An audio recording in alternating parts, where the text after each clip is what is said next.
मैं वसुदेव जी का पुत्र हूँ इसलिए लोग मुझे वासुदेव कहते हैं, कि मैं वसुदेव जी का पुत्र हूँ इसलिए लोग मुझे वासुदेव कहते हैं। जय श्री राम सभी भाइयों को।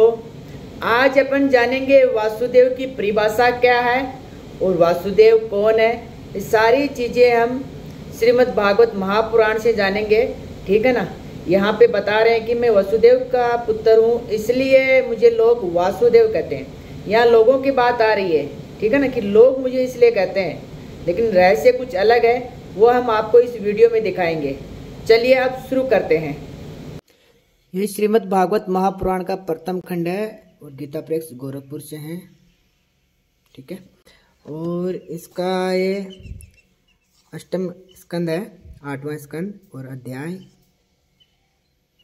16, पेज नंबर 981, ठीक है। अब यहाँ पर मैं आपको वासुदेव की परिभाषा दिखा देता हूँ, ठीक है। प्रभु आप सर्वशक्तिमान है, अंतर्यामी और आराधनीय हैं। समस्त, यहाँ से देखिए, समस्त प्राणी आप में और आप समस्त प्राणियों में निवास करते हैं, इसी से आपको वासुदेव कहते हैं। देख लीजिए, समस्त प्राणी, जितने भी प्राणी हैं ना, सब भगवान के अंदर वास करते हैं और भगवान सबके अंदर वास करते हैं, इसी से उनको वासुदेव कहते हैं। यह है वासुदेव की परिभाषा। समस्त प्राणी आप में और आप समस्त प्राणियों में निवास करते हैं, इसी से आपको वासुदेव कहते हैं, ठीक है। ये हो गई परिभाषा। अब चलिए, श्रीमद् भागवत महापुराण का दूसरा खंड है, ठीक है, गीता प्रेस गोरखपुर। इसका ये 10वां स्कंद है और अध्याय है इसका 51 और पेज नंबर है 456, ठीक है। अब इसमें ये देखिए, रामपाल बाबा यहाँ से लोगों को भ्रमित करता है। ये इतनी सी लाइन दिखाता है, क्या, उनकी प्रार्थना से मैंने यदुवंश में वसुदेव जी के यहाँ अवतार ग्रहण किया है। अब मैं वसुदेव जी का पुत्र हूँ इसलिए लोग मुझे वासुदेव कहते हैं।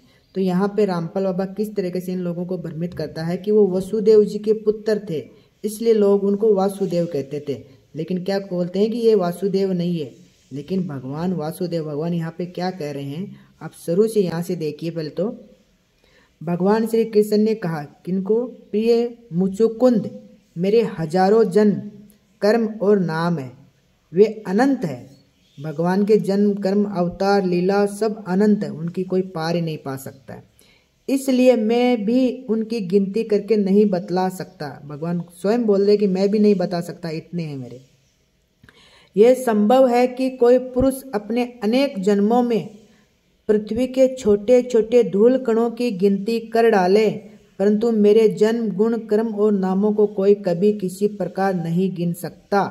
भगवान यहाँ पे क्या बता रहे हैं कि पूरी पृथ्वी पर जितने भी मिट्टी के कण है ना, उनको गिन सकता है, लेकिन मेरे जन्म गुण कर्म इनको नहीं गिन सकता, ठीक है ना। राजन, सनक, सनंदन आदि परम ऋषिगण मेरे त्रिकाल सिद्ध जन्म और कर्मों का वर्णन करते हैं, परंतु कभी उनका पार नहीं पाते। देख लो, जो सनक सनंदन है ना, वो भी इनका गुणों का गान करते हैं, लेकिन उनका पार नहीं पाते। प्रिय मुचुकुंद, ऐसा होने पर भी मैं अपने वर्तमान जन्म कर्म और नामों का वर्णन करता हूँ। सुनो, पहले ब्रह्मा जी ने मुझसे धर्म की रक्षा और पृथ्वी के भार बने हुए असुरों का संहार करने के लिए प्रार्थना की थी। जो असुर थे ना, इन सबका संहार करने के लिए ब्रह्मा जी ने प्रार्थना की थी, तब भगवान अवतार लिए थे। उन्हीं की प्रार्थना से मैंने यदुवंश में वसुदेव जी के यहाँ अवतार ग्रहण किया है। अब मैं वसुदेव जी का पुत्र हूँ इसलिए लोग मुझे वासुदेव कहते हैं। भगवान यहाँ क्या कह रहे हैं कि लोगों को पता नहीं कि ये साक्षात वासुदेव है। लोग तो इसलिए कहते हैं कि वसुदेव जी के पुत्र है इसलिए वासुदेव कहते हैं। लोग, यहाँ लोग बोल रहे हैं, लोग, ठीक है ना, इसलिए लोग मुझे वासुदेव कहते हैं, लेकिन साक्षात वासुदेव भगवान खुद है, जिनका आदि नाम है। वो अभी हम आपको दिखाते हैं। ये बात तो देखो, इनको भी नहीं पता थी। युधिष्ठिर जी थे ना, अर्जुन जी, इनको भी नहीं पता था कि साक्षात परब्रह्म परमात्मा है, ठीक है ना। ये लोग भी, इनको भी ऐसा ही लगता था, ठीक है। ये आपको हम आगे दिखाते हैं।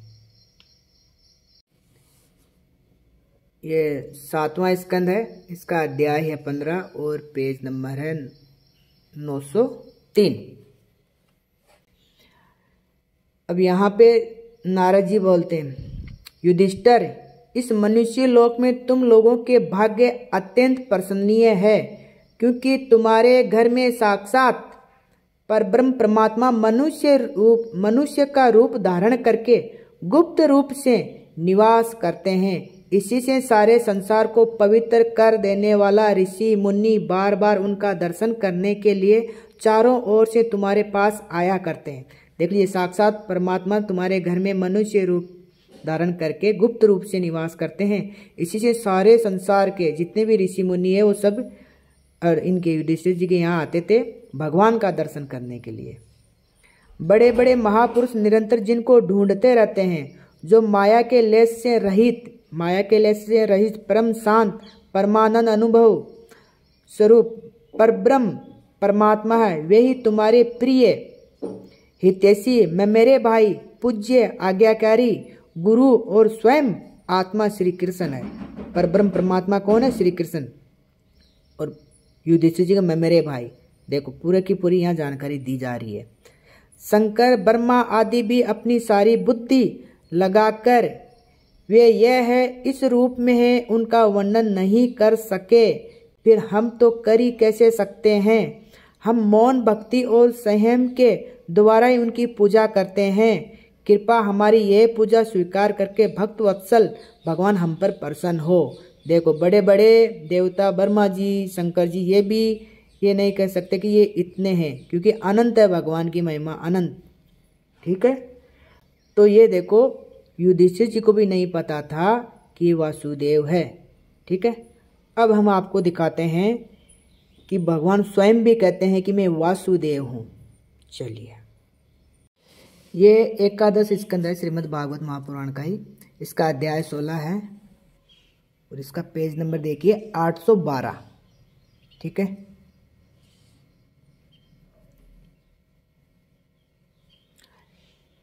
अब देखिए यहाँ पे सृष्टि की उत्पत्ति और लय, प्राणियों के जन्म और मृत्यु तथा विद्या और अविद्या के जानने वाला, भगवानों में विशिष्ट महापुरुषों में मैं वासुदेव हूँ।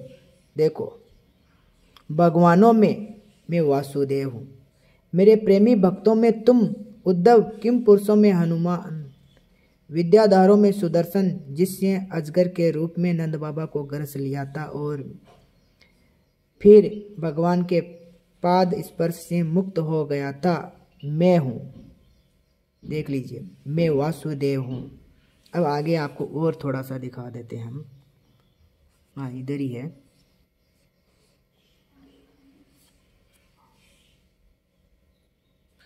अब यहाँ से देखिए, वैष्णवों के पूज्य वासुदेव, संकर्षण, प्रद्युम्न, अनिरुद्ध, नारायण, हैग्रीव, वारा, नरसिंह और ब्रह्मा, इन 9 मूर्तियों में मैं पहली, देख लीजिए, पहली एवं श्रेष्ठ मूर्ति वासुदेव हूँ। ठीक है, भगवान का जो ये अवतार है ना, जो इनकी भगवान की 9 मूर्तियाँ है, हैग्रीव, वारा, नरसिंह और ब्रह्मा, नारायण, ठीक है ना, ये 9 है। 9 मूर्ति में पहली एवं श्रेष्ठ मूर्ति वासुदेव हूँ। ठीक है, और यहाँ देखो, यदि मैं गिनने लगूं तो किसी समय परमाणुओं की गणना तो कर सकता हूँ, परंतु अपनी विभूतियों की गणना नहीं कर सकता, क्योंकि जब मेरे रचे हुए कोटि कोटि ब्रह्मांडों की भी गणना नहीं हो सकती, तब मेरी विभूतियों का गणना तो हो ही कैसे सकती है। देखो, भगवान के कोटि कोटि ब्रह्मांड रचे हुए हैं, एक रोम कोंप में अनंत कोटि ब्रह्मांड है। ठीक है, और ये बात भगवान बताते भी हैं, गीता जी में भी बताते हैं, अध्याय 10 के श्लोक नंबर 42 में, कि अनंत कोटि जितने भी ब्रह्मांड है सारे मेरे एक जगह पे है, एक जगह पे भगवान में। ठीक है ना, और भगवान अनंत है, उनका पार कोई पा ही नहीं सकता। ठीक है, चलिए, तो आपने देखा इस वीडियो में वासुदेव भगवान श्री कृष्ण जी है। अनंत कोटि ब्रह्मांडों के मालिक और ईश्वरों के भी ईश्वर, ठीक है, जिनका पार कोई पा ही नहीं सकता। ऐसी जानकारी हम इस चैनल पे देते रहेंगे, तो आप वीडियो को ज़्यादा से ज़्यादा शेयर ज़रूर करें। जो भी नए हैं वो चैनल को सब्सक्राइब कर लें, हमारे सनातनी भाई, ठीक है। जय हिंद, जय भारत, जय श्री राम।